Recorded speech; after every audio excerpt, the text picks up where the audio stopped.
ನಾವು ಎರಡೇ ವಿಚಾರ ಇಲ್ಲಿ, ದಿನಕ್ಕೆ 1,000 ಕೋಟಿ ರೂಪಾಯಿ ಅಷ್ಟು ಎಕ್ಸ್ಟ್ರಾ ಟ್ಯಾಕ್ಸ್ ಕಲೆಕ್ಟ್ ಮಾಡ್ತಾ ಇದ್ದಾರೆ.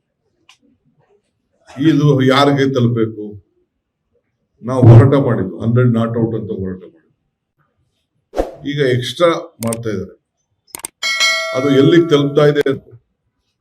ನಾವು ಕಂಪ್ನಿಗಳಿವೆಲ್ಲ ಅವ್ರು ಬೇಕಾದಂತ ಕಂಪ್ನಿಗಳಿಗೆ ಟ್ರಯಲ್ ಮಾಡ್ತಾರೆ.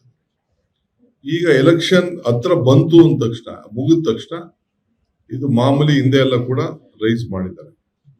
ಈಗ ಬೇರೆ ಇಂಟರ್ನ್ಯಾಷನಲ್ ಲೆವೆಲ್ ಅಲ್ಲಿ ಕ್ರೂಡ್ ಪ್ರೈಸ್ ಯಾವ ರೀತಿ ಆಗ್ತಾ ಇದೆ ಇವೆಲ್ಲ ಕೂಡ ನಿಮಗೆ ಆಗ್ತಾ ಇದೆ. ನಮ್ಮ ರಾಜ್ಯದಲ್ಲಿ ಕ್ರೂಡ್ ಪ್ರೈಸ್ ಯಾವ ರೀತಿ ಆಗ್ತಾ ಇದೆ ಇವೆಲ್ಲ ಕೂಡ ನಿಮಗೆ ಆಗ್ತಾ ಇದೆ. ನಮ್ಮ ರಾಜ್ಯದ ಗ್ರಾಹಕರಿಗೆ ಇವತ್ತು ಏನು ಗ್ಯಾಸ್ ಕೊಡ್ಬೇಕಿತ್ತು ಅದನ್ನ ಸರಿಯಾದ ರೀತಿಯಲ್ಲಿ ಅವ್ರ ಕೈಯಲ್ಲಿ ಕೊಡಕ್ ಆಗ್ತಾ ಇಲ್ಲ. ಈಗ 2 ವ್ಯಾನ್ ಬಂತು, 2 ಇದು ಬಂತು, ಹಡಗುಗಳು ಬಂತು. 2 ಹಡಗು ಬಂದದ್ದು ಹಡಗನ ಒಂದು ದಕ್ಷಿಣಕ್ಕೆ ಕಳಿಸ್ಬೋದಾಯ್ತಲ್ಲ, ಇಲ್ಲಿ ಕರ್ನಾಟಕಕ್ಕೋ ತಮಿಳುನಾಡಿಗೋ ಕಳಿಸಿಸ್ಬಿಟ್ಟು ಒಂದನ್ನ ನಮ್ಗೆಲ್ಲ ಕೊಡ್ಬೋದಾಯ್ತಲ್ಲ.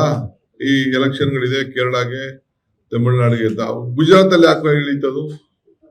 ಒಂದ್ ಅಲ್ಲಿಗೆ ಹೋಗ್ಬೋದಾಯ್ತು, ಒಂದ್ ಅಲ್ಲಿಗೆ ಆ ಕಡೆ ಕೊಟ್ಕೊಂಡು ಒಂದ್ ಕೆಳಗಡೆ ಮಾಡ್ಬೋದಾಯ್ತು. ಸೊ ದಕ್ಷಿಣ ಭಾರತವನ್ನೇ ಅವರು, ನಾವು ಯಾರು ಇಲ್ಲಿ ತಮಿಳುನಾಡಲ್ಲಿ, ಕೇರಳಲ್ಲಿ, ಕರ್ನಾಟಕದಲ್ಲಿ, ಆಂಧ್ರಲ್ಲಿ, ತೆಲಂಗಾಣಲ್ಲಿ ಅವ್ರದ್ದೇನು ಇಲ್ಲಿ ಇಲ್ಲ ಅಂತ ಹೇಳಿ ನಮ್ಮ ದಕ್ಷಿಣ ಭಾರತವನ್ನ ಈ ರೀತಿ ಈ ದೃಷ್ಟಿಯಿಂದ, ಕೆಟ್ಟ ದೃಷ್ಟಿಯಿಂದ ಇವತ್ತು ನೋಡ್ತಾ ಇದ್ದಾರೆ. ಒಲೆ ವರ್ಷಕ್ಕೂ ಕೂಡ ನೋಡ್ತಾ ಇದ್ರಿ, ಒಂದು ಹೆಣ್ಮಗಳು, ಮುಸಲ್ಮಾನ್ ಹೆಣ್ಮಗಳು, ಅವ್ರಿಗೆ ಅಭಿನಂದನೆ ಮಾಡ್ತಾ ಇರೋದು, ಇದು ಗ್ಯಾಸ್ ಈಗೆಲ್ಲ ಯಾಕೆ ತೆಗೆದಾಕ್ಬಿಟ್ರು? ಇದು ಒಂದು ದೊಡ್ಡ ಪ್ರಶ್ನೆ ಆಗಿದೆ. ಸೊ ಅವ್ರ ಭಾವಚಿತ್ರ ಎಲ್ಲ ಪೆಟ್ರೋಲ್ ಬಂಕ್ಗಳಲ್ಲಿ ಹಾಕೊಂಡು ಕೂತಿದ್ರು. ಪೆಟ್ರೋಲ್ ನಾವು ಹಿಂಗ್ ಮಾಡಿದೀವಿ, ಗ್ಯಾಸು ಹಿಂಗ್ ಮಾಡಿದೀವಿ ಅಂತೇಳಿ ಈಗೆಲ್ಲ ಕಣ್ಮರೆ ಆಗ್ಬಿಟ್ಟಿದೆ. ಅದರಿಂದ ದಿನ ಗ್ರಾಹಕರ ಜೋಬನ್ನ ಪಿಕ್ ಪಾಕೆಟ್ ಮಾಡ್ತಾ ಇರೋ ಮುಖಾಂತರ ನಮ್ಮ ಮತದಾರರಿಗೆ, ನಮ್ಮ ಜನರಿಗೆ ಈ ಜಾಗೃತಿ ಮೂಡಿಸ್ಬೇಕು ಅಂತೇಳಿ ಇವತ್ತು ನಾವು ಈ ಪ್ರೆಸ್ ಕಾನ್ಫರೆನ್ಸ್ ಅನ್ನ ನಿಮ್ಗೆ ಮಂದಟ್ ಮಾಡೋಂಥ ಕೆಲಸವನ್ನ ನಾವು ಮಾಡ್ತಾ ಇದ್ದೇವೆ. ಸೊ ಇವತ್ತು ಏನು ನಾವು ಹೇಳ್ತಾ ಇದ್ದೀವಿ, ಹಿಂದೆ ಎಲ್ಲ ಏನಾಗಿತ್ತು, 2014 26 ಮೇಯಿಂದ ಏನು ಒಂದು ಇನ್ಕ್ರೀಸ್ ಆಯ್ತು. ನಮ್ಮ ಸರ್ಕಾರದಲ್ಲಿ 71 ರೂಪಾಯಿ ಇತ್ತು, 71 ರೂಪಾಯಿ ಕೊಡ್ತಾ ಇದ್ದು, 56 ರೂಪಾಯಿ ಡೀಸೆಲ್ ಕೊಡ್ತಾ ಇದ್ದು. ಸೊ ಈಗ 102 ರೂಪಾಯಿ, 103 ರೂಪಾಯಿ ಈಗ ಆಗಿದೆ. ಇದಕ್ಕೇನು ಕಾರಣ? ಯಾಕೆ ಆಯಿಲ್ ಪ್ರೈಸ್ ಕಡಿಮೆ ಇದ್ರೂ ಕೂಡ 103 ರೂಪಾಯಿ ಈಗ ಆಗಿದೆ. ಇದಕ್ಕೇನು ಕಾರಣ? ಯಾಕೆ ಆಯಿಲ್ ಪ್ರೈಸ್ ಕಡಿಮೆ ಇದ್ರೂ ಕೂಡ, ಕ್ರೂಡ್ ಆಯಿಲ್ ಪ್ರೈಸ್ ಕಡಿಮೆ ಕೂಡ ಈ ರೀತಿ ಯಾಕೆ ಆಗ್ತಾ ಇದೆ?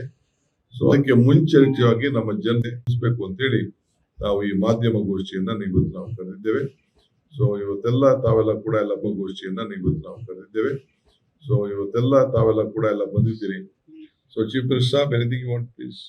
ಲೇಟೆಸ್ಟ್ ಹಾಗೂ ಇಂಟ್ರೆಸ್ಟಿಂಗ್ ಸುದ್ದಿಗಳಿಗಾಗಿ ಬಾಸ್ ಟಿವಿ ಕನ್ನಡ ಚಾನೆಲ್ನ ಸಬ್ಸ್ಕ್ರೈಬ್ ಮಾಡಿ, ಹಾಗೆಯೇ ಬೆಲ್ ಐಕಾನ್ ಪ್ರೆಸ್ ಮಾಡಿ. ಇದರ ಜೊತೆಗೆ ಫೇಸ್ಬುಕ್, ಇನ್ಸ್ಟಾಗ್ರಾಮ್, ಎಕ್ಸ್ ನಲ್ಲೂ ಮಿಸ್ ಮಾಡದೆ ಫಾಲೋ ಮಾಡಿ.